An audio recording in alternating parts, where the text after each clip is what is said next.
छोटी सी नौकरी पाते हो, छोटी सी सर्विस पाते हो, आपका चरित्र सत्यापन किया जाता है थाने से। अगर आप क्रिमिनल हो तो आपको सर्विस नहीं दी जाती है। मेरे भारत देश का दुर्भाग्य है कि हमारे देश के जो नेता लोग हैं इनका कभी रिकॉर्ड नहीं चेक किया जाता है। चुनाव जेल से लड़ जाते हैं, जीत जाते हैं। अगर आप सोचो एक गलत आदमी को आप राजनेता बना करके बैठा दोगे सीट पर, तो उससे क्या उम्मीद करोगे?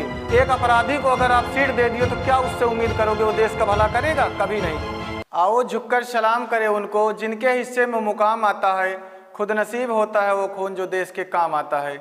जय हिंद दोस्तों, मैं रंजीत कुशवाहा, प्रयास एकेडमी के यूट्यूब चैनल पर आप सभी का स्वागत है। आज हम जानेंगे वीर ऊधम सिंह के बारे में, जिनके लिए शब्द जितनी भी तारीफ करो उतना ही कम है। ऊधम सिंह एक ऐसे क्रांतिकारी थे जो अंग्रेजों के देश में जाकर के वहाँ कस्टम हाउस में जाकर के जनरल ओडायर की हत्या कर दिए थे। तो आज जानेंगे हम वीर ऊधम सिंह के बारे में। जिद चाहिए जीतने के लिए, हारने के लिए एक डर ही काफी होता है। वीर ऊधम सिंह,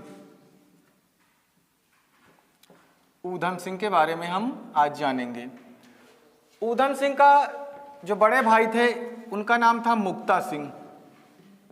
ऊधम सिंह के बड़े भाई थे, बड़े भाई का नाम था मुक्ता सिंह, और ऊधम सिंह का नाम था शेर सिंह।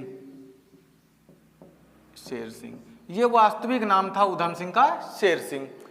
अब जैसे ही इनके माता पिता बचपन में ही गुजर गए थे, इनका जो लालन पालन हुआ है वह अनाथ आश्रम में, अमृतसर का अनाथ आश्रम था। अमृतसर का अनाथ आश्रम।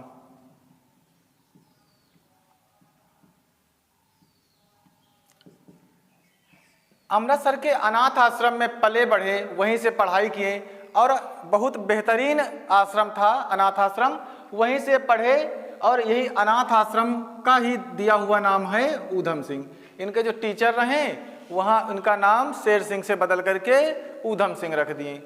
ऊधम सिंह का, इनके मुक्ता सिंह का तो कोई वर्णन आगे नहीं मिलता है, शेर सिंह का नाम चेंज करके ऊधम सिंह रख देते हैं। ये मैट्रिक्स की परीक्षा अनाथ आश्रम से पास करते हैं, जो अमृतसर का अनाथ आश्रम था। अब देखो, अमृतसर जहां जलियांवाला बाग हत्याकांड हुआ था, अब अनाथ आश्रम से हाई स्कूल यानी मैट्रिक्स की परीक्षा पास कर ली, 10वीं वहां से पास कर ली।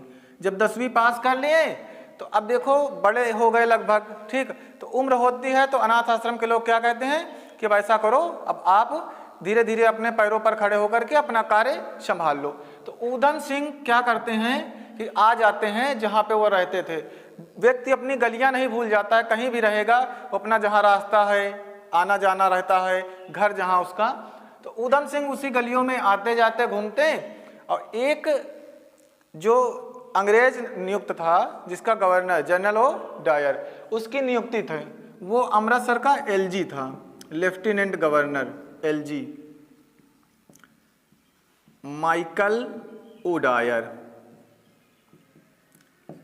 उसकी नियुक्ति, अंग्रेज गवर्नर था, उसकी नियुक्ति कर दिए कि आप अमृतसर के लेफ्टिनेंट गवर्नर हो।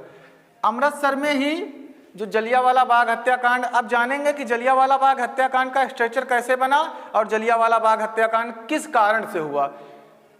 ये लोग जैसे ही अनाथ आश्रम के पले बड़े थे तो कुछ यार दोस्त साथी लोग मिले, उनसे मिल करके अपना बातें करते कि हम लोग आज़ादी के लिए करेंगे। तो एक तारीख आती है, उसका नाम है 9 अप्रैल। 9 अप्रैल 1919 की तारीख आती है।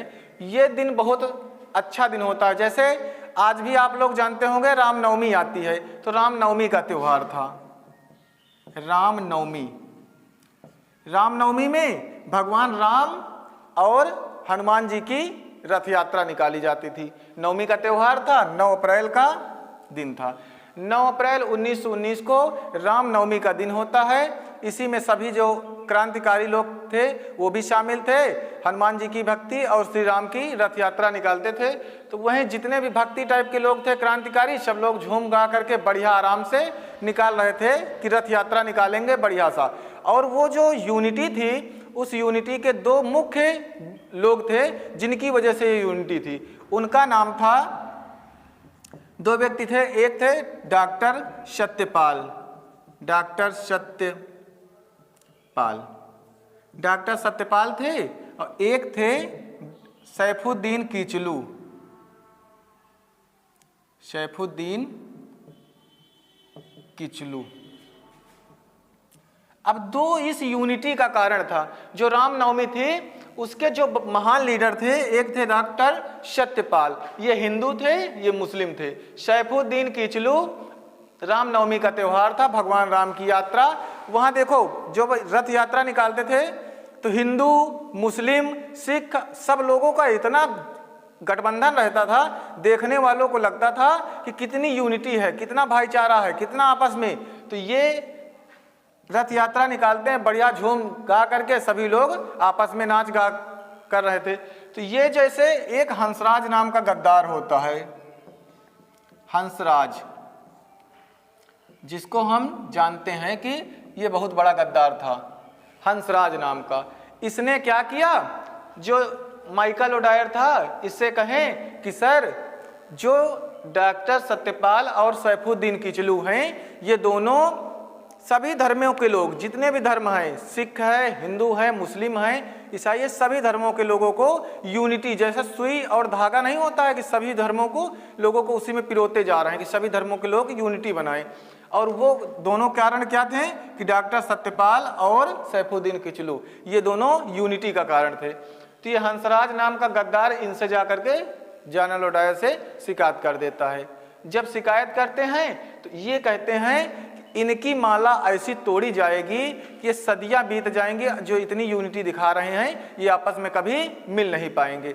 आज ये इसकी बातें कहीं ना कहीं सत्य हैं, क्योंकि आज कहीं ना कहीं देखो बात बात पर हिंदू मुस्लिम दंगे भड़क जाते हैं। जैसे ही थोड़ी इतना शिक्षित होने के बाद भी लोग धर्म के नाम पर आज भी कटने और मरने के लिए तैयार होते हैं। उसके बाद क्या हुआ, अगली तारीख आई 10वां।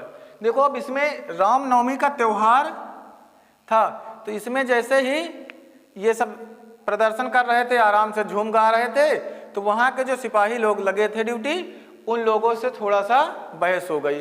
अब बहस हुई तो इन्होंने क्या कहा कि इन दोनों लीडर को वहाँ पर, जैसे भाई जनता है, उग्र हो गई।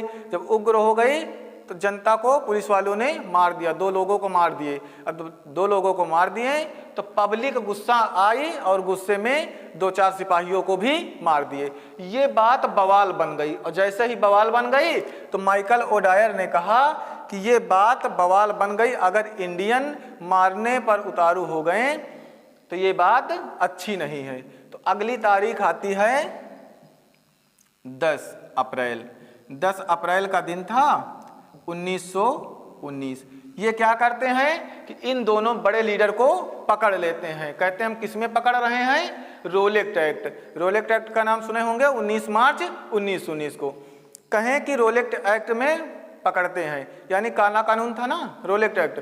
उसका मतलब ये था कि जो भी गलत करे या ना करे, केवल शक के आधार पर पकड़ लो, ना अपील कर सकते हो, ना दलील कर सकते हो, ना वकील कर सकते हो, यानी उसको खत्म भी किया जा सकता। तो 10 अप्रैल 1919 को 2 बड़े लीडर को पकड़ लिए। अब धीरे धीरे देखो डेट बीतती जा रही है। उसके 2 दिन बाद, 3 दिन बाद आती है 13 अप्रैल। 13 अप्रैल 1919, जिसको इतिहास में हम जानते हैं, हिस्ट्री में, जलियांवाला बाग हत्याकांड। जलियांवाला बाग हत्याकांड।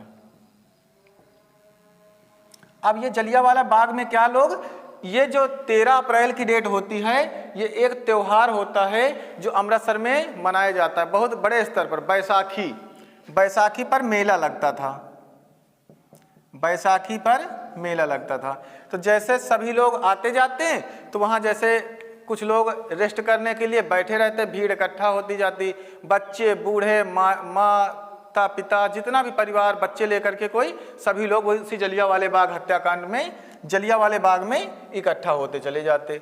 अब किसी को ये नहीं पता कि अंग्रेज जो सरकार है ये क्या रणनीति बना रही है, कि हमारे साथ क्या करेगी। सभी लोग इकट्ठा हो रहे थे। वहाँ ऊधम सिंह भी थे। तो ऊधम सिंह जैसे अनाथ आश्रम के लोग क्या करते थे, वहाँ पानी पिलाने के लिए जाते थे। उस समय ऊधम सिंह की उम्र 20 साल थी। तो वहाँ पानी पिलाने का काम कर रहे थे। जैसे कि होता ना कि लोग आएंगे तो पानी पिएंगे। और वहाँ पर एक मंच लगा था। ये हंसराज नाम का गद्दार वहाँ भी जाता है और कहता है मैं आप लोगों की मदद करूंगा, इंडियंस का सहारा करूंगा। बढ़िया मतलब मीठी मीठी बातें बोलता है। बोलने के बाद लोग सारी बातें सुनते हैं और धीरे धीरे भीड़ इकट्ठा हो जाती है जलियांवाले बाग में। और बैसाखी का त्यौहार था। अब बैसाखी पर मेला लगता था, भीड़ इकट्ठा होती चली गई। ये यहाँ से भाषण दे करके जैसे ही निकला तो माइकल ओडायर जो था उससे बता दिए कि सर ऐसे ऐसे डॉक्टर सत्यपाल और सैफुद्दीन किचलू की जो गिरफ्तारी है उसके विरोध में जनता इकट्ठा हो रही है। तो ये जो माइकल ओडायर था इसने कहा अब क्या किया जाए। तो एक इन्हीं के अंडर में एक व्यक्ति था जिसका नाम था आर डायर। आर डायर की नियुक्ति करता है। आर डायर को कहता है कि कुछ भी करके आप इस जलियांवाले बाग को मैं आपके सुपुर्द करता हूं, आप अपने स्तर तक देखिए। तो इन्होंने कहा मुझे फोर्स प्रोवाइड करा दो, पर्याप्त मात्रा में हमें फोर्स दे दो। देखो निहत्थे हैं सब लोग यहाँ, इन किसी को कुछ नहीं पता है। इतने खबर थोड़ा फैल जाती थी कि आज की तरह की सोशल मीडिया है, 10 मिनट में सारी बातें फैल जाती हैं। आर डायर पुलिस प्रशासन को पूरा फोर्स लेकर के राइफल के साथ और जो मेन गेट था जलियांवाले में उसमें तोप खड़ा कर दिया। और जो लाइन शासन तो यही होता है, एक लाइन में फोर्स को खड़ा कर दिए, कहें गन लोड करो। तो जनता जो थी वो डर गई कि ऐसे डराने के लिए गन लोड किए हैं, डराएंगे धमकाएंगे और हम लोगों को समय देंगे, कितने समय में निकल जाओ। और जैसे ही गन लोड हो गई इसने कुछ नहीं सोचा, तुरंत फायर का आदेश दे दिया। तुरंत फायर, अंधाधुंध गोलियां चली। 1650 राउंड गोली चली थी, 1650 राउंड। जितने लोग थे निहत्थे सब लोग अपनी जान बचाने के लिए, वहाँ एक कुआं था, वो उस कुआं में कोई अपने बच्चे को लेकर के कूद गया, कोई महिला, कोई अनमैरिड, कोई मैरिड, जितने भी नए से पुराने लोग थे सभी लोग, ज़्यादातर लोग कुएं में कूद गए। 120 लाशें कुएं से निकाली गई थी। 120 लाशें थी, 120 लाश निकली थी कुएं से, 120 लाश। ये जो कुआं था जलियांवाले बाग में। अब इतना निहत्थे लोग सब थे, ये सोच रहे थे ऊधम सिंह कैसे बच गए थे। एक छोटा सा बच्चा था, उसी को उठाने लगे। जैसे उठाने की कोशिश करें तब तक 2-4-10 लोग उनके ऊपर गिर गए, तो उन्हीं के नीचे दब गए। और जैसे ही अब देखो ये सरकार ने क्या किया कि आर्डर दे दिया, वहाँ निहत्थे लोगों की मौत हो गई। फायरिंग चारों दिशा में गोली चलवा दिया, जो भागने की कोशिश किया सबको मार दिए, अंधाधुंध गोलियां चलवाई। उसके बाद अंग्रेज जो सरकार थी ना, इसने कहा कि आर्मी लॉ लगा दो, यानी कि यहाँ कर्फ्यू लगा दो कि कोई आने ना पाए। किसी के पैर में गोली लगी, किसी के हाथ में, तो कोई बच सकता था, लेकिन इन लोगों ने ऐसा घटियापन पर उतर आए कि वहाँ जो बचता हो वो भी न बचे। ऊधम सिंह की जब रात के बाद नींद खुलती है तो देखते हैं कि चारों तरफ लाशें ही लाशें। इन ऊधम सिंह की समझ में ही नहीं आता कि ऐसे कैसे हो सकता है कि इतनी बड़ी घटना। ऊधम सिंह ने उसी दिन प्रण कर लिया कि जब तक मैं माइकल ओडायर, क्योंकि आदेश किसका था, माइकल ओडायर। माइकल ओडायर ने आर डायर की नियुक्ति की थी। आर डायर ने फायर का आदेश किया। उसके बाद ऊधम सिंह ने मन में सोच लिया कि मैं इसको मारूंगा चाहे जब मुझे मौका मिलेगा उस दिन। अब उस दिन ये भी कैसे मार सकते थे, क्योंकि ना इनके पास हथियार था ना कुछ। उसके कुछ दिन बाद अब देखो 1919 में ही, अक्टूबर 1919 में हंटर कमेटी का गठन होता है। हंटर कमेटी बनाई जाती है। हंटर कमेटी में 5 अंग्रेज होते हैं, 5 अंग्रेज। हंटर कमेटी जो बनती है उसमें 5 अंग्रेज होते हैं और 3 भारतीय होते हैं, 3 भारतीय।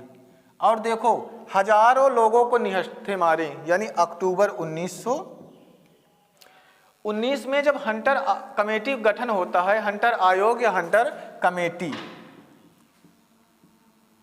अब देखो बना तो लेते हैं हंटर आयोग, लेकिन अंग्रेजों की संख्या क्या है, ज्यादा है। 5 अंग्रेज 3 भारतीय। और रिपोर्ट बनाए पता क्या कि मात्र 300 कुछ लोग मरे हैं। यानी इतनी झूठी रिपोर्ट बना दी है कि मात्र कुछ 100 लोग मरे हैं, और जबकि इसमें हजारों के संख्या में लोग मर गए थे। अब लगा कि ये गलती इस डायर की नहीं है। ऊधम सिंह ने कहा इस डायर की, इसने बुलाया इसको और इसको आदेश दे दिया। ऊधम सिंह ने कहा कि जब मुझे बन पड़ेगा तब मैं उससे बदला लूंगा। अब बदला भी कैसे लेंगे, उसके लिए मुझे कोई ना कोई संगठन ज्वाइन करना पड़ेगा, कुछ ना कुछ कार्य करना पड़ेगा, मेहनत करना पड़ेगा। माता पिता बचपन में ही नहीं थे और धीरे धीरे यार दोस्त भी ऐसे क्या जलियांवाले बाग में। उसके कुछ दिन बाद ऊधम सिंह कार्य करना स्टार्ट कर देते हैं। जो भी पॉइंट नोट करने वाले हों नोट कर लीजिए। अब वहां पर जब जलियांवाले बाग हत्याकांड की जब रिपोर्ट प्रस्तुत की गई तो हंटर आयोग बना तो हंटर आयोग ने कहा मात्र 300 कुछ लोगों की मृत्यु हुई, और वहां क्या लगा दिए, कर्फ्यू लगा दिए, जबकि हजारों संख्या में लोग मारे गए। ऊधम सिंह ने कहा कि जब मुझे बन पड़ेगा, जब मेरी व्यवस्था होगी, तब मैं माइकल ओडायर को मारूंगा, इसको जिंदा छोड़ूंगा नहीं। अब ऊधम सिंह के माता पिता बचपन में ही नहीं थे, अनाथ आश्रम में पले बढ़े, तो इन्होंने क्या किया कि अब कुछ काम कर लेते हैं। तो धीरे धीरे बढ़ई का काम किए, मजदूरी करने लगे, मेहनत करने लगे कि पैसे कहीं से इकट्ठा हो जाए, और इकट्ठा हो काम भी करने लगे।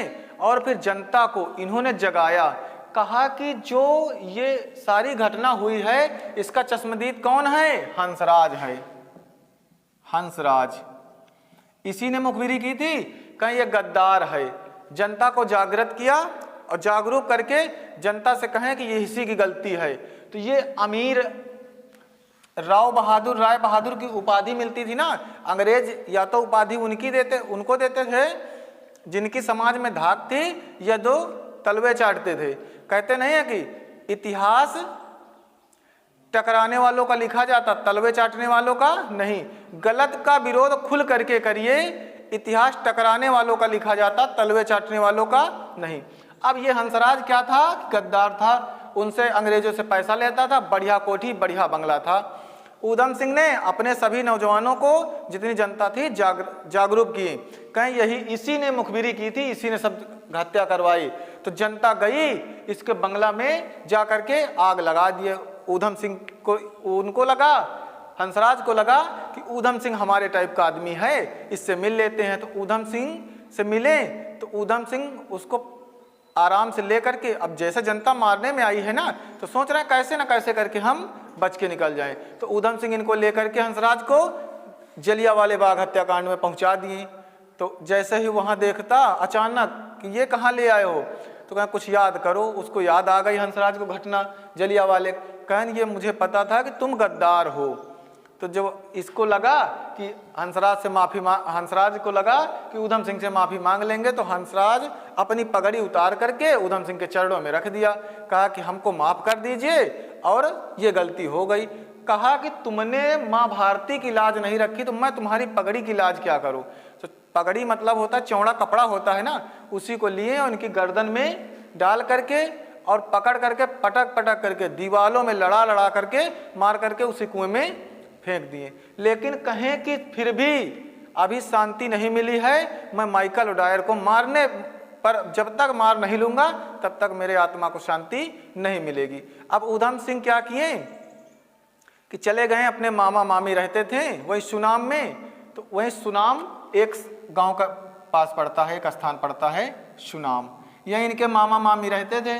तो मामा मामी के पास गए, तो जैसे मामा मामी को लगा कि हमारा भांजा आया है, लाओ मिठाई बांटते हैं, लड्डू बांटते हैं। तो इन्होंने कहा अगर लड्डू बांटना है तो आप बांटोगे किसी न किसी पेपर में रख करके। तो जो ये पंपलेट बैन सरकार की थी, इनके लिखे हुए पंपलेट कागज बैन कर देते थे ना क्रांतिकारियों, इन्होंने ऊधम सिंह ने कहा मामा मामी से कि आप ऐसे भी लड्डू बांटोगे तो ऐसा करो कि हम पंपलेट देते हैं उसी में रख करके दे दो। तो जैसे ही पंपलेट में रख करके लड्डू बांटना स्टार्ट किए, तो एक हवलदार था, जो था तो अंग्रेजों का ही भाई, जो अंग्रेजों का अधीन नौकरी करते, पंपलेट में रख करके 4 लड्डू दिए। जैसे ही खाना स्टार्ट किया तो कहें पंपलेट तो बैन है, और बैन है तो ये यहाँ कहाँ से मिले। तो कहें सर पता नहीं, पीछे से सप्लाई में कहीं से आए थे। तो कहें बैन है तो ऐसा क्या इसमें लिखा। ऊधम सिंह पूछ रहे हैं कि अगर बैन है तो क्या इसमें लिखा। तो वो पढ़ने लगा जैसे रोटे पीटे टाइप में, कि मतलब लगे कि एकदम घटिया तरीके से पढ़ रहा था, अंग्रेजों का जो नौकर था। तो इनको लगा ऊधम सिंह को कि आप अंग्रेजों के नौकर हैं, आपकी नौकरी में खतरा आ जाएगा, लाओ मैं पढ़ देता हूँ। ऊंचे से स्थान पर खड़े हो गए ऊधम सिंह। उन्होंने कहा, सरफरोशी की तमन्ना अब हमारे दिल में है, देखना है जोर कितना बाजुए कातिल में। अब ये सोच तो रहे कि पढ़ तो दिए, लेकिन कहें मैं नहीं कह रहा हूँ, ये तो इन्होंने पढ़ने के लिए कहें तो मैंने पढ़ दिया। अपना जनता को जागरूक कर दिए और ब्लेम किस पर लगा दिए, वही जो सिपाही था। तो सब लोगों ने कहा हवलदार साहब की जय, तो वो खुश हो गया, वो भूल गया कि जागरूक करने के लिए जागृत करने के लिए नारे लगाए। कुछ दिन बाद ऊधम सिंह को लगा कि एक यही सुनाम में रहते थे जैल सिंह। तो जैल सिंह से मिले तो कहें सर मुझे ऐसे ऐसे बदला लेना है। तो जैल सिंह ने कहा कि ऐसे बदला नहीं लिया जाता है, बदला लेने के लिए, क्रांतिकारी भावना लेने के लिए कोई पार्टी कोई संगठन में जुड़ना पड़ेगा। तो इन्होंने कहा मैं क्या करूं? तो कहें एक गदर पार्टी अमेरिका में चलती है, 1 नवंबर 1913 को स्थापना हुई थी, लाला हरदयाल, तो फ्रांसिस्को अमेरिका। अब गदर पार्टी में जाएं तो वहां करें क्या? तो 1924 का साल होता है, 1924 का वही साल है जब HRA की स्थापना हुई थी कानपुर में। सचिन नाथ सान्याल, राम प्रसाद बिस्मिल जैसे महान क्रांतिकारी लोगों ने, हिंदुस्तान रिपब्लिकन एसोसिएशन। अब 1924 से 1927 तक ये चले जाते हैं अमेरिका, ये चले जाते हैं अमेरिका, पैसा वैसा कमा करके कैसे इकट्ठा करके अमेरिका चले जाते हैं। अमेरिका में अब इनको अंग्रेजी बोलनी भी आ गई, टाई लगाने आ गया, बढ़िया मतलब सूट बूट पहन करके लगे कि अंग्रेज टाइप के आदमी है। वहाँ से जैसे 1927 में वापस आए, तब उस समय वहाँ से बढ़िया बंदूक पिस्टल सब खरीद करके पेटी में भर करके अपनी जान को जोखिम में डाल करके उतने हथियार ले आए। अब वहाँ जैसे ही आते हैं तो इनकी मुलाकात वहाँ आकर के भगत सिंह से हो जाती है। भगत सिंह, अब ये दोनों लोग अच्छे दोस्त बन जाते हैं। लेकिन इन्होंने भगत सिंह से कहा, ऊधम सिंह ने, कि मैं हथियार लाया हूं और ऐसे ऐसी जगह हम छिपाया हूं, अभी चलेंगे वहां हथियार ले लेंगे। तो जैसे ही हथियार लेने पहुंचते हैं वहां के कोई मुखबिरी कर देता है कि ऐसे ऐसे ऊधम सिंह जी ने हथियार लाए हैं। हाँ, आने के पहले ये जाते हैं जैल सिंह के पास, जैल सिंह के पास मिलने जाते हैं। तो जैल सिंह से ये जैसे भगत सिंह और ऊधम सिंह, तो ऊधम सिंह जैल सिंह से मिलने जाते हैं। तो जैल सिंह के जैसे ही कमरे में पहुंचते हैं तो वहाँ जैल सिंह का फोटो लगा होता है। तो इनकी मृत्यु हो जाती उस समय। तो कहें कि मुझे नहीं बताया अंतिम समय में, ऊधम सिंह कहें नहीं मैं इनका आशीर्वाद ले लेता करके।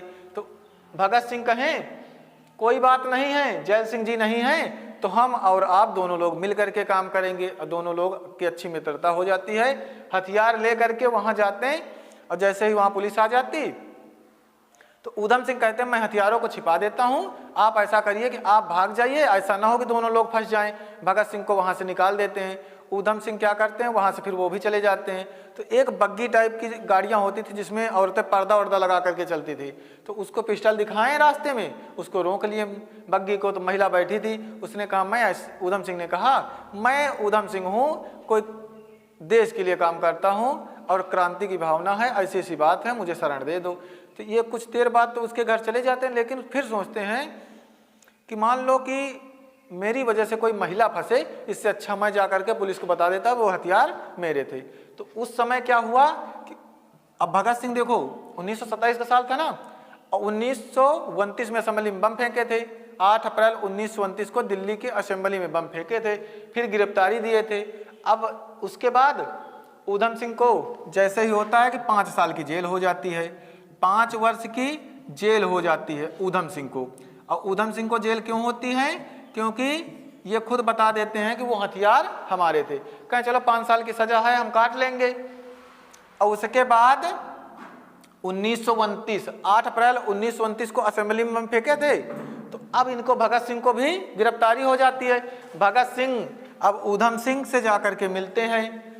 तो देखो ऊधम सिंह से जैसे ही मिलते हैं तो ऊधम सिंह को इतना मारते पीटते वहां के लोग कि ये बेहोश हालत में पड़े थे। अब वहां की घटना क्या है, अंग्रेजों ने कहा कि जॉर्ज पंचम का जन्मदिन है और उनके जन्मदिन पर आप सभी दुआ करो। तो ऊधम सिंह के जो साथी लोग और थे तो पहली की लाइन जो खड़ी थी, कहीं मारते हैं तो मार दें, ये सिर जो सिर है ये झुकेगा तो सिर्फ गुरु ग्रंथ साहब के साथ, किसी राजा या सम्राट के सामने नहीं झुकेगा। उसके बाद मारे पीटे तो ऊधम सिंह को भी मारे पीटे। तो ऊधम सिंह को जब कहें उकसाया जनता को, कौन कहे ऊधम सिंह, ऊधम सिंह को मारना पीटना स्टार्ट कर दिए तो ये बेहोश हो गए थे।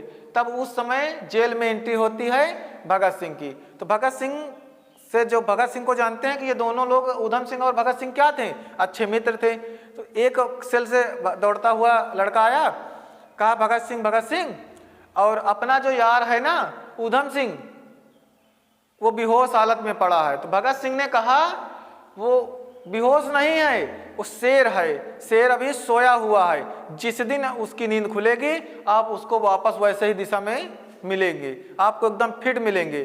तो सभी लोगों को लगा कि अंग्रेज मेरा कुछ नहीं बिगाड़ सकते। इनकी जेल की सजा तो मान लो 5 साल पूरा हो गई, और फिर भगत सिंह की फांसी की देखो सजा आ गई 23 मार्च 1931 को। इनको बड़ा दुख हुआ कि किसी तरह हम बचा सकते तो भगत सिंह को बचा लेते। वहाँ एक व्यक्ति रहता था जेल में, खाना वाना देने आता था, उससे कहें ऐसा करो कि कुछ पुलिस टाइप के कपड़े अरेंज करवा दो, हम भगत सिंह तक पहुँचा देंगे, हमारी तो वैसे 5 साल की सजा हम छूट जाएंगे। भगत सिंह तो वो कपड़े पहुँचाते उसके पहले पुलिस वालों ने उसको गिरफ्तार कर लिया, जो वही का व्यक्ति था। तो उसको क्या हुआ कि फांसी की सजा उसको दे दिए। भाई उसका चैप्टर एकदम क्लोज हो गया। कपड़े पहुंचते ना पहुंचते, लेकिन भगत सिंह वहां से आते ही नहीं जेल से। वो क्योंकि क्या कहते, अगर एक करतार सिंह सराभा की मौत भगत सिंह को तैयार कर सकती है तो एक भगत सिंह की मौत शायद सैकड़ों भगत सिंह तैयार कर सकती है। तो भगत सिंह तक कपड़े पहुंच ही नहीं पाए। इन फिर भगत सिंह की फांसी हो गई, और यार दोस्त थे नहीं, माता पिता बचपन में नहीं थे। ऊधम सिंह बहुत परेशान रहते थे, कहते थे सब यार दोस्त जो मिले वो भी चले गए। लेकिन इन्होंने कहा ऐसे काम नहीं चलेगा, हम लोगों में से कितने लोगों को कुर्बानियां देनी पड़ेगी, हम लोगों को भी जान देना पड़ेगा वतन और देश के लिए। अब ऊधम सिंह क्या किए, कहें कि अब कोई काम करते हैं, थोड़ा कमाया जाए। कमाते कमाते जब छूट के आए जेल तो कमाना स्टार्ट किए। कुछ दिन पेंटिंग का काम किए, बढ़ई का काम किए, पैसा इकट्ठा करने लगे। और 1934 में ये चले जाते हैं इंग्लैंड, अंग्रेजों के देश इंग्लैंड चले जाते हैं। तो वहीं पर काम वाम करते हैं, पैसा इकट्ठा करते हैं, और फिर एक दिन ऐसे ही सोचते हैं कि किस आदमी से मिले कि जिससे हमारी पूरी ख्वाहिशें पूरी हो सके। तो जो माइकल ओडायर था वो काफ़ी एजेड हो चुका था। तो ऊधम सिंह को बताया किसी ने, वो बहुत शौकीन आदमी है। तो इन्होंने ऊधम सिंह गए उसके पास, कहें सर मैं फौज में था और राइफल खोलने जानता हूँ। तो कहें ठीक है, शौकीन टाइप का आदमी था, रख लिया। लेकिन मन ही मन ऊधम सिंह को खुंदक आती थी, किसी दिन बुढ़े को टपकाऊंगा, क्योंकि काफ़ी एजेड हो चुके थे ना माइकल ओडायर। उसके बाद जाते अपना वहीं पर इंडियन रेस्ट्रा करके एक संगठन था, तो वहीं जा करके बैठते, लोगों से मिलते इंडियन से, कि बातें कि आज़ादी के लिए हम ऐसा कार्य करेंगे। ऊधम सिंह धीरे धीरे लगे थे कि कैसे करके पैसा इकट्ठा हो और हम एक पिस्टल खरीद सके। उसके बाद एक दिन ऐसे लिस्ट लगी थी कि फला दिन इसकी मीटिंग है, फला दिन इसकी, फला दिन इसकी, और एक दिन पढ़ें कि माइकल ओडायर की मीटिंग इस दिन है। उस पेज को फाड़ करके अपनी जेब में रख लिए, आए आराम से जश्न मनाएं कि जिस दिन का इंतजार था वो दिन आ गया है। अब ऊधम सिंह क्या किए कि अब पिस्टल की व्यवस्था कैसे हो, तो जहां पर इंडियंस लोग थे उनसे संपर्क कहें कि पैसा लेकर के कोई पिस्टल की व्यवस्था करा दो। पिस्टल लिए बढ़िया सा, और एक रजिस्टर लिए बढ़िया मोटा सा किताब, उसको पेंसिल से लेकर के डिजाइन बना डालेंगे पिस्टल कैसे।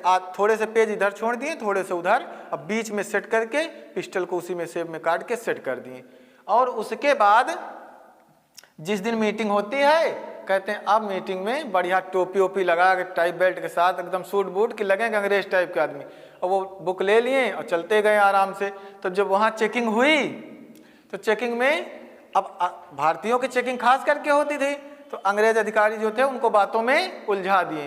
कहीं ये किसकी कहानी है, तो कहें जैसे आप लोगों के यहाँ रोमियो जूलियट की कहानी थी, वैसे हमारे यहाँ श्री फरहाद की कहानी है।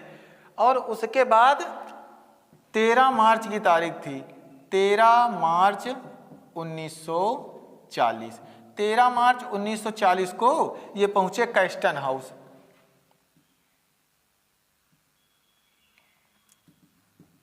कैक्सन हाउस भी कहते हैं, कैस्टन हाउस। अब कैस्टन हाउस पहुंचे और वहां क्या किए कि पहुंचने के बाद जैसे ही पहुंच के बैठ गए, खाली बेंचेस की तरफ बैठ गए। वो माइकल ओडायर जैसे ही आया भाषण देने, तो उसने स्टार्टिंग कैसे की कि जब अंग्रेज सरकार भारत में दिक्कत में थी, तब मैंने ऐसा आदेश दिया था, इन भारतीय कुत्तों को ऐसे मारा था, अगर दोबारा मुझे कभी जरूरत पड़ेगी तो मैं अफ्रीका में भी ऐसे भारतीय कुत्तों को मार सकता हूं। सोचो कि 26 दिसंबर 1899 का जन्म था, किसका? ऊधम सिंह का। और 99 से कितना आ गया? 40। और ये जलियांवाला बाग हत्याकांड कब हुआ था? 13 अप्रैल 1919, यानी 19 से लेकर के इतने के बीच में 21 साल। 21 साल से तो दिमाग ऐसे ही सनका था कि किसी दिन मिलेंगे तो इनको पहले मारना है, और वही आकर के फिर भाषण दे रहा था। तो ऊधम सिंह अपनी जगह से उठे, कहें तुम अब अफ्रीका तक पहुंचोगे नहीं, निकाल के पिस्टल ठोंक दिए उसी जगह। और उसके बाद अपनी गिरफ्तारी, एक महिला आकर के पकड़ ली। इतना सोचो, ताकतवर आदमी, महिला को एक झटका दे गिर जाएगी। महिला आई, कहे कि मैंने पकड़ा है। तो पुलिस वाले आकर के पकड़े, तो कहें हाँ इन्होंने ही पकड़ा है। तो कहें क्यों मारे हैं? कहें जब मजिस्ट्रेट के सामने पेशी होगी तब मैं सब कुछ बताऊंगा। अब इनको पेश किया गया, तो कहें कैसा सनकी आदमी है? कहें सनकी नहीं हूँ, 21 साल पहले खोपड़ी सनकी थी और आज बदला लिया है। जलियांवाले बाग हत्या का भाग सकता था लेकिन भागा नहीं हूं। मैं बताऊंगा कि किस कारण मारा हूं। इन्होंने मेरे भारतीयों को 1000 से ऊपर लोगों को जलियांवाले बाग में मार दिया और उसी का बदला लेने आया हूं। बोलते बोलते ऐसे ऐसे शब्द बोलने लगे वहां कि लोग वहां से मीडिया को कहें। जज ने कहा कि कोई यहाँ की मीडिया ये बातें लीक नहीं करेगी, क्योंकि इससे हमारे लोगों की बेइज्जती ज़्यादा होगी। ऊधम सिंह को खूब मारे, खूब टार्चर किए। उसके बाद ऊधम सिंह ने जो मन में आया सब बताएं। अब बताने के बाद इनको देखो 13 मार्च 1940 से लेकर के टार्चर करते रहे, मारते पीटते रहे। फिर उसके बाद इन्हीं के उसमें महात्मा गांधी ने टिप्पणी की थी कि कैसा सनकी आदमी था जो कि वहां जाकर के मारे हैं, और ऐसा नहीं करना चाहिए था। लेकिन इनको था भी नहीं कि हमारी महात्मा गांधी तारीफ करे। तो ये थे हमारे वीर ऊधम सिंह। अब इनका जैसे 13 मार्च की बात आती है 31 जुलाई 1940 को इनको फांसी की सजा दी गई थी। फांसी की सजा इनको हो गई 31 जुलाई 1940 को। तो ये थे हमारे वीर ऊधम सिंह, जिनके लिए शब्द नहीं। अनाथ आश्रम में पले बड़े, कैसे गरीबी में थे। तो ये थे। आज देखो अपने टारगेट में, जैसे हमें कुछ अचीव करना है, कुछ पाना है, तो उसके लिए हमें संघर्ष करना पड़ेगा। जिद चाहिए जीतने के लिए, हारने के लिए एक डर ही काफी है। तो ये थे हमारे वीर ऊधम सिंह, जिनकी ये कहानी थी कि कैसे पले बढ़े, कैसे मेहनत किए। आज भी अगर आप टारगेट, 21 साल तक इनका टारगेट था कि बस मुझे माइकल ओडायर को मारना है। और जो बताए थे आर डायर भी अंग्रेज अधिकारी था। तो इसकी मृत्यु 1927 में हुई थी। 1927 में इसकी मृत्यु कैसे हुई थी? इसको पैरालिसिस हो गया था।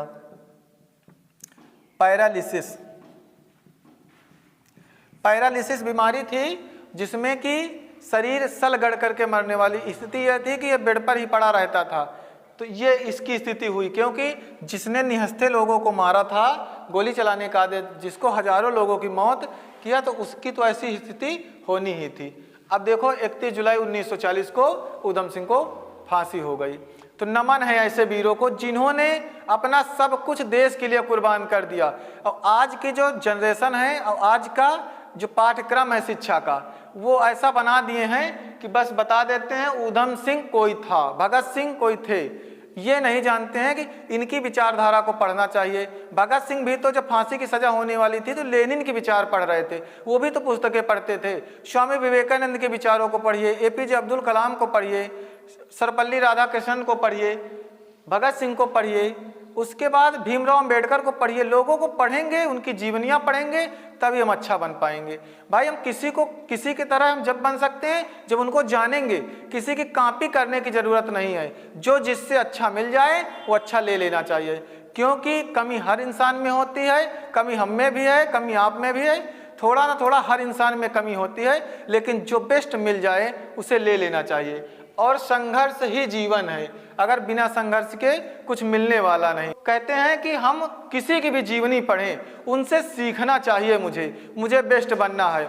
आज के समाज में जो नवयुवक हैं, एक तो पहली चीज़ शिक्षा का पाठ्यक्रम में एक क्रांतिकारी का लेसन हर क्लास में होना चाहिए और टीचर को बताना चाहिए। जैसे सुभाष चंद्र बोस की जयंती है, 23 जनवरी 1897 कटक में जन्म हुआ।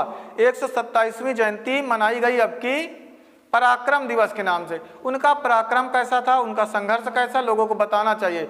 14 अप्रैल 1891 में भीमराव अंबेडकर का जन्म हुआ, उनको बताना चाहिए। आज शिक्षक दिवस मनाया जाता है। जैसे 5 सितंबर 1888 को तिरुतानी तमिलनाडु में सर्वपल्ली राधाकृष्णन जी का जन्म हुआ। वो पहले उपराष्ट्रपति, द्वितीय राष्ट्रपति, उसके बाद वो कुलपति भी रहे, दार्शनिक रहे, शिक्षा के लिए काम किए। उन्हीं के जन्मदिन पर शिक्षक दिवस मनाया जाता है। बच्चों को पता ही नहीं होती है ये बातें। जैसे 15 अक्टूबर 1931 को एपीजे अब्दुल कलाम का जन्म हुआ। 15 अक्टूबर को स्टूडेंट दिवस मनाया जाता है। विद्यार्थी को बातें पता ही नहीं लगती, क्योंकि जब टीचर बताएंगे तभी तो हम लोग जानेंगे। हमको आपको पढ़ना पड़ेगा, हर चीज़, साहित्य को पढ़ना पड़ेगा, अच्छे लोगों के विचारों को पढ़ना पड़ेगा, तभी एक अच्छे समाज, एक अच्छा भविष्य लोगों का बन सकता है। केवल घूमने से या पंचायत चले जाने से या राजनेताओं के आगे पीछे घूमने से, सेल्फी ले लेने से, इससे जीवन नहीं संभलने वाला है। आज के नवयुवकों को तो कोई बात ही नहीं। बाइक ले लेंगे आराम से और उसके बाद पहुँचेंगे कहाँ, नेताओं की रैली में, और किसी तरह धक्का खाते हुए पहुँच गए तो एक सेल्फी ले लो और उसके बाद स्टेटस क्या लगेगा, नेताजी के साथ बिताए हुए पल। ऐसा लगता है कि बहुत बड़ा काम कर रहे हैं। कर्म करो, मेहनत करो। अब आप एक छोटी सी नौकरी पाते हो, छोटी सी सर्विस पाते हो, आपका चरित्र सत्यापन किया जाता है थाने से। अगर आप क्रिमिनल हो तो आपको सर्विस नहीं दी जाती है। मेरे भारत देश का दुर्भाग्य है कि हमारे देश के जो नेता लोग हैं, इनका कभी रिकॉर्ड नहीं चेक किया जाता है। चुनाव जेल से लड़ जाते हैं, जीत जाते हैं। अगर आप सोचो एक गलत आदमी को आप राजनेता बना करके बैठा दोगे सीट पर, तो उससे क्या उम्मीद करोगे? एक अपराधी को अगर आप सीट दे दिए तो क्या उससे उम्मीद करोगे वो देश का भला करेगा? कभी नहीं। राजनीति में शिक्षा 0% है, लेकिन शिक्षा में राजनीति 100% है। शिक्षा को राजनीति से जोड़ के रख दिए, व्यवसाय बना दिए। जय हिंद साथियों।